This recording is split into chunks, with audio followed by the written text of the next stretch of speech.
fucking vegan. I was nagged into veganism by society. Nagged me into it.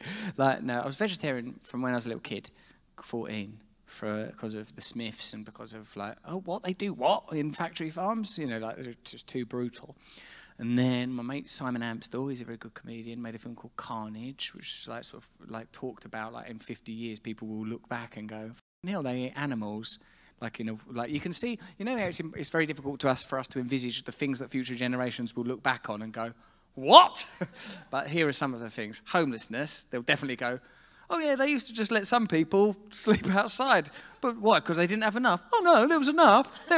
Ironically, there were empty buildings that the homeless people could have lived in. But they had an imaginary economic system that existed as a concept in their minds. Was it a real thing? Oh no, it was pretend. Like Australia or America, just things that people have made up. Whee! This is America. How do you know? Well, there's a flag. It's just made up. It's not a real, actual thing, is it? Like, particularly when you look at Europe, France, Germany. When did it become Germany? There, that bit's Germany.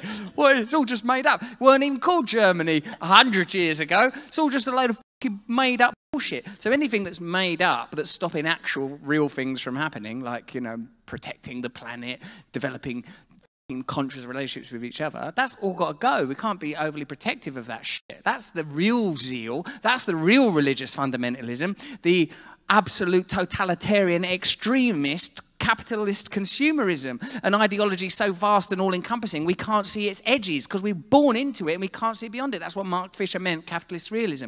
This is reality. We've tried everything else. This is what we're going to do. Who are the people that propagate this information? Oh, people that benefit from it staying the same. Who are the people that say this is the only way things can work? People for whom it works really well if it stays like this forever. This is so for me, the veganism happened because I saw some other film.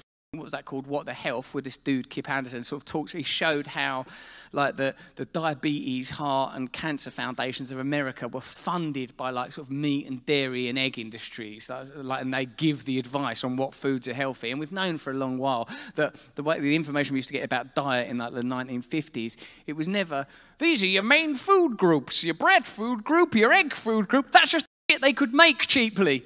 That's it. We can make this shit cheap. Get them to eat this shit. That's not what we're not meant to eat any of that. It was all a big fucking mad coup. So the reason to come vegan, it was sort of like anger, actually, thinking about it now. And I'm still angry because I'm fucking starving.